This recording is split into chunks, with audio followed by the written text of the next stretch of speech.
السلام علیکم ورحمۃ اللہ وبرکاتہ۔ سوال ہے کہ کیا کسی بھی اسلامی مہینے کی مبارکباد دینا جائز ہے؟ نہیں، کسی بھی اسلامی مہینے کی مبارکباد دینا جائز نہیں۔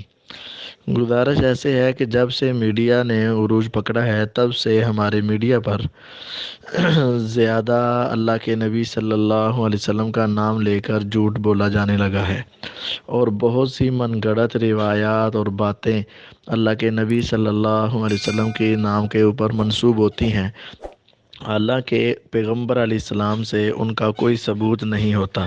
اور یہ وعید یاد رکھنی چاہیے کہ پیغمبر علیہ السلام نے فرمایا، جس شخص نے میرا نام لے کر ایک بھی جھوٹ بولا وہ اپنا ٹھکانہ جہنم میں سمجھے۔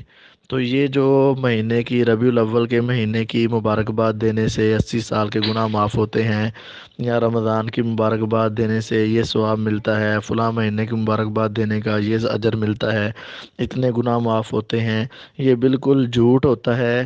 قرآن و حدیث میں اس کا کوئی ثبوت نہیں ہوتا، اور یہ سنی سنائی باتیں اور صرف میڈیا کے اوپر چلنے والے میسج ہوتے ہیں۔